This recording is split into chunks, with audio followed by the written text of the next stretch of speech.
ঢাকা দক্ষিণে বিএনপি সমর্থিত মেয়র প্রার্থী দলের স্থায়ী কমিটির সদস্য মির্জা আব্বাস এখনও আত্মগোপনে। তার হয়ে প্রচার কাজ চালাচ্ছেন স্ত্রী আফরোজা আব্বাস। তবে ঢাকা উত্তরের চেয়ারপারসনের উপদেষ্টা আব্দুল্লাহ আল মিন্টুর মনোনয়ন বাতিলের পর বিপাকে পড়েছে দলটি। বিকল্পধারার নেতা মাহিবি চৌধুরী নাকি তাবিদ আউয়ালকে সমর্থন দেয়া হবে তা এখনও চূড়ান্ত হয়নি। আব্দুল্লাহ আল মিন্টুর ছেলে তাবিদ আউয়াল জানিয়েছেন, বিএনপির সমর্থন পেলে তিনি প্রচারণার কাজ শুরু করবেন। তো প্রচারণার ভিতরে আপনারা জানেন যে এখন হবার ডিজিটাল বাংলাদেশের আমরা যদি আইটি যুগ ধরি, এখানে আমাদের কিছু অনলাইন এবং মিডিয়া ফেসের সাথেও কিছু আমাদের সম্পর্ক থাকতে হবে। আবার কিছু কিছু সমাবেশও করতে হবে বিভিন্ন ওয়ার্ডে বা থানা লেভেলে। আমরা নিয়ম নীতি মেলেই চলবো।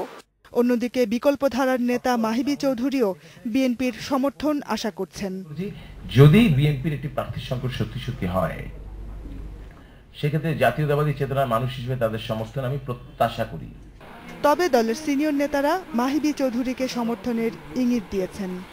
এমন একজন প্রার্থী দেওয়া উচিত জনাব আব্দুল্লাহ আল মিন্টুর মতো না হলেও তার কাছাকাছি, যারা ভোটারদের কাছে পরিচিত, দেশবাসীর কাছে পরিচিত এবং বর্তমান সরকারের বিভিন্ন অনৈতিক এবং অরাজনৈতিক কর্মকাণ্ডের বিরোধিতা করেন। দলের নেতারা মনে করছেন, উত্তরে বিএনপির জয় পরাজয় নির্ভর করবে সঠিক প্রার্থী সমর্থনের ওপর। আন্দোলন থেকে সরে এসে বিএনপি নির্বাচনমুখী হওয়ায় স্বস্তি ফিরেছে দেশে। হরতাল অবরোধের মতো জনদুর্ভোগের কর্মসূচি না দিয়ে গণমুখী রাজনীতি করবে দলটি, এমনটাই প্রত্যাশা সবার। Jahanara Parvin, independent news, Dhaka.